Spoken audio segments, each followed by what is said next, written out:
Hey there, welcome to Sweet 16, where we watch the sweetest 16 minutes of gameplay and have a little chat about what we're seeing.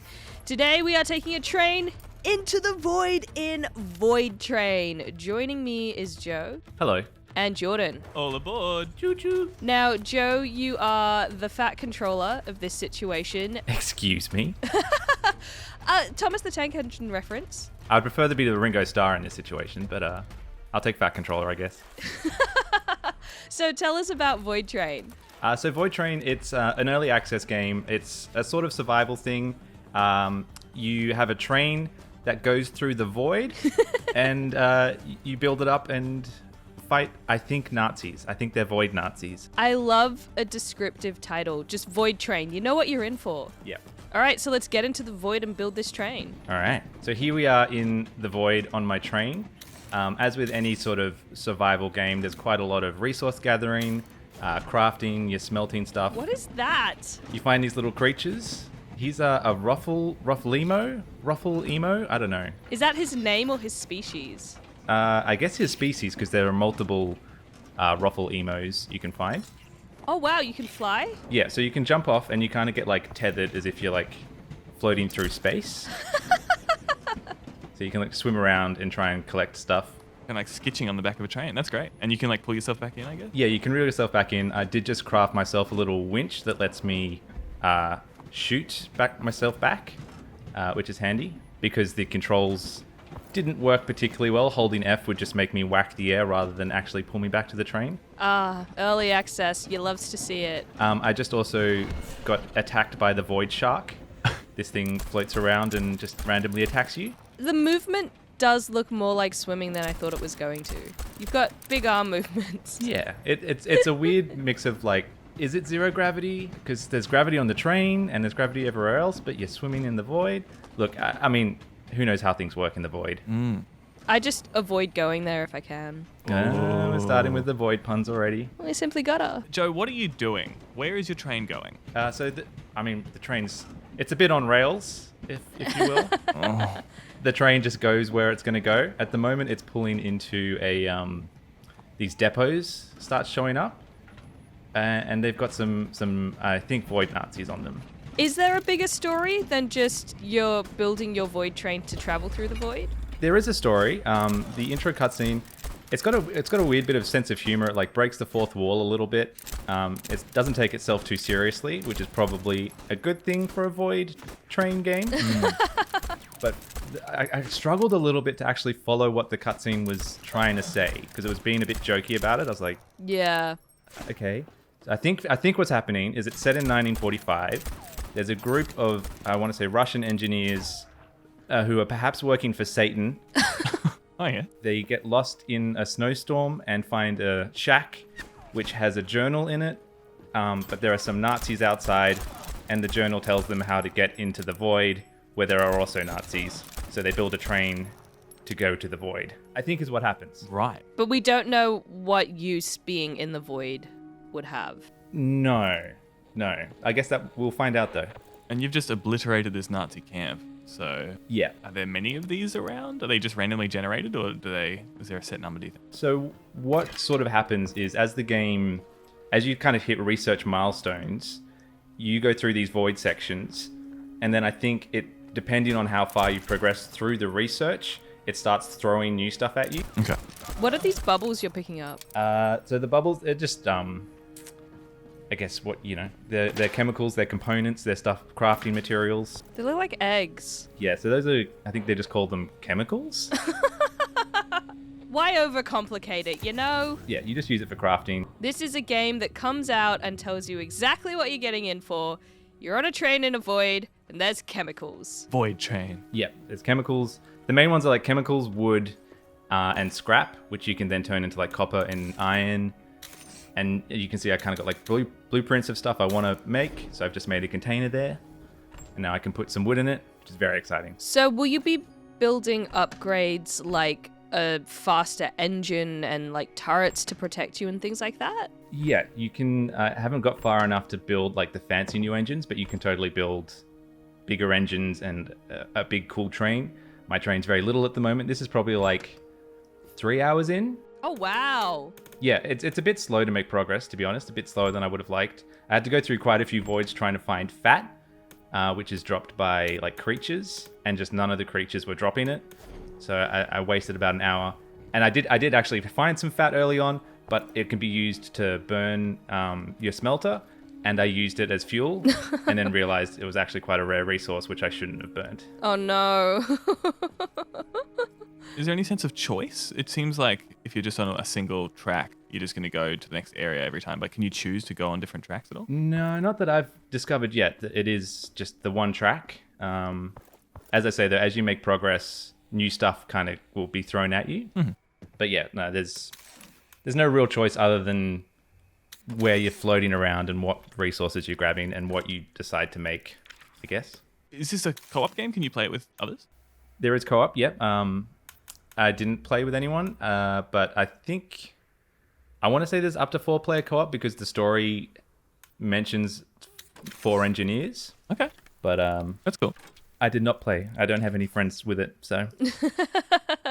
So I just crafted these things, these throwing rings, which let you grapple your way further into the void, which I didn't really play around with yet, but seems interesting. So there are bits of the void you can dive deeper into and like get off the train and get off the rails a bit. That sounds cool. Do you know whether you always remain tethered to the train and it'll always pull you back? Like, can you just go out as far as you want? Well, I think that's what the throwing rings let you break that tether and veer off in certain paths. Then how do you get back? You don't. Just hope for the best. You become one with the void. Oh. I think you just have to find your way back.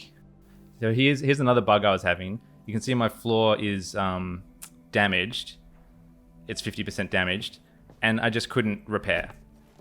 I was pressing the button. Here I'm just testing my right trigger to make sure it actually works with the gun, but it's not working with the repair option. Was your train damaged by Nazi gunfire? Like, do they try and destroy your train?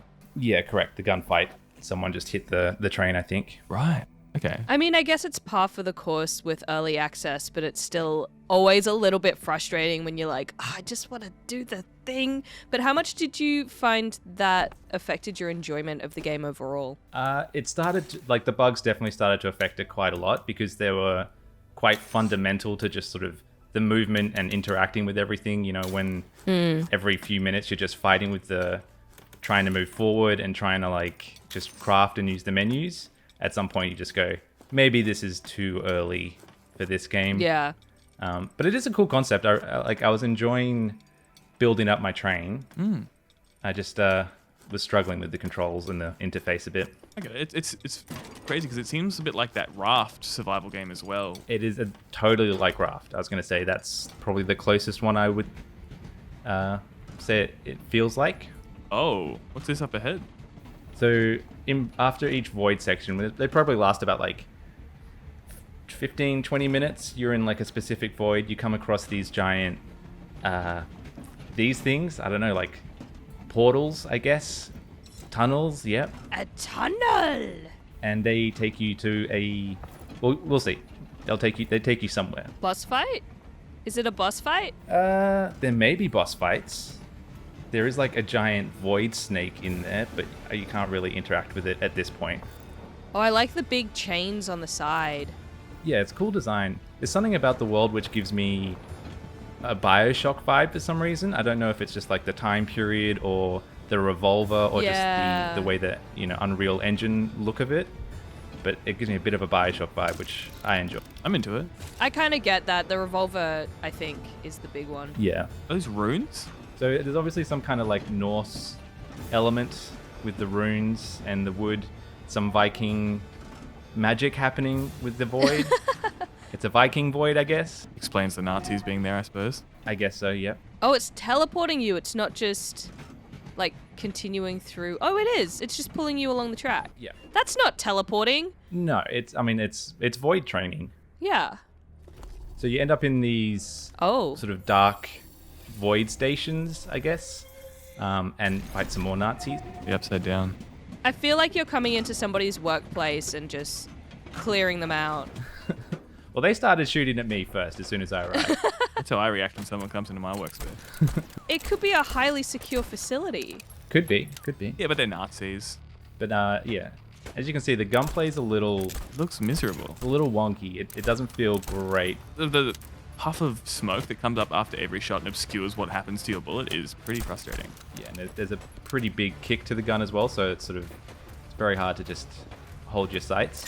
There are various types of ammo I've come across, so I assume there are better guns, but I have not found them yet. You can't pick up the Nazis' guns? No. The revolver was kind of like found on a skeleton as its own special moment. But yeah, you can't pick up other people's weapons yet, at least. Surely in the final game you will. Because, yeah, walking around with this and fighting people. I mean, this thing has infinite ammo, so like, Oh, I think more exotic guns have limited ammo when you find them. void ammo. That's what it is. Yeah. I also feel like the shot distance of this gun isn't quite what you maybe need. There's quite a lot of drop off to it. Like, even at the distance I'm shooting at, the bullet arcs a bit. I hate drop off in games. I don't want realism. I don't mind it if, you're obviously in a sniper game or something where there's Whoa. hundreds of meters. Yeah, and for some reason my gun reloaded like that. It doesn't usually. Actually, you know what? I think that's cool. I want them to keep that. Yeah, I was into that. Totally. I love that. I love that random, like, cool reload animations. Is it easy to die? Because it seems like you're keeping a distance from these guys. Their shots don't do a ton of damage. I'm on 14 health, and they're sort of whittling away at me. The punishment for death wasn't severe enough that I cared. Okay. At least in a situation like this, because you just drop all your stuff and you can go pick it up again. But if you were to die on a moving train, you can never go backwards, so you would lose all your stuff and respawn on the train, and you'd just lose your stuff. Right. Yeah, right. I think I died here. You can see all my stuff just fell onto the ground, and I just respawned. Oh no, your chemicals. Yeah, my sweet chemicals. I worked hard for those. Oh, what's this? So these are these little slot machines, and I thought it gave me a grenade, but it just dropped a grenade that hurt me, Oh. which is nice. Borderlands style. That's great. Yeah, sometimes they give you useful stuff, but that time it tried to blow me up. That again gives me some BioShock vibes. Totally. Yeah, totally. You know, I get a little bit excited every time I see the chemicals now. It's got some cool design. I like all the look of everything. You find these little creatures. This is another rough limo. And you're just trying to save them? Do they serve you? Do you like use them in your? They do. You can put one per carriage apparently, and the one that I got there says it protects against enemies, and I think some might gather resources for you. So each one kind of has a different purpose. Okay. That's cool. I like that a lot. Yeah. Pet system. So that's the train building menu, I guess. But I don't have the resources, so I do a little bit of crafting, craft up the bits I need to expand my train. And you have to do that at these stations. You can't build on the train while you're riding it. No, you can build like the bits and pieces on the train, but you can only expand the train or build new bits of the train at these stations. Okay. But you can build like the resource, like the smelter and other bits, just whenever you want. So, are all these carts the same, or can you build different kinds of carts? I think they're all the same. So the only two options you kind of have there are build a new one or upgrade. Upgrading just makes one longer, and building a new one just adds another sort of 4x4 cart. See, I was hoping that there would be like the ability to build a luxurious kind of Westworld style, I don't know, fancy train. I think as you get further on, you can make them look a lot fancier and a lot more interesting. I mean, at the moment, I've kind of got sort of the Looney Tunes style on a train track, pump train, but you can definitely build big engines and make them fancier. At least from what I've seen in the trailer. Yeah. Snowpiercer style. Yeah, I mean, this also has Snowpiercer vibes, but I mean, Snowpiercer has BioShock vibes as well. So there's. I was actually going to say when we started this that I was getting Snowpiercer vibes, except no one's eaten cockroaches yet. No. Is there any class warfare in the game, Joe? Well, I mean, you fight Nazis. There's an element of class warfare in that, I guess. That's true. A lot to muse on after each play session. You're right. Yeah. I think they're Nazis. It's about void trains, but it's also social commentary. Yeah. Lot to muse on. Is it going to keep your attention? Do you think you'll keep playing this throughout early access, or are you going to wait for the full release?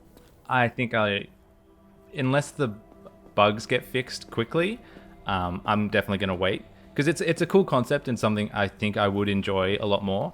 But I was just getting frustrated with it and annoyed rather than having fun with it. But I like the concept. I like being able to build up a train. And I like the void and the design of everything. But that is where we'll end it. I mean, if the main gripe is the controls being a little underpolished, that feels very much like a product of early access. So I would say I'd be very hopeful that it does get cleaned up. Well, thank you so much for taking us for a journey through the void, Joe. Oh, you're welcome. And thanks for joining us, Jordan. Thank you so much. What did you guys think of Voidtrain? Do you think you would venture into the deep wilderness of the unknown and also floating rocks? Let us know in the comments below. And don't forget to subscribe to ABC Gamer and turn on those notifications for more cool gaming content from us. We'll see you later.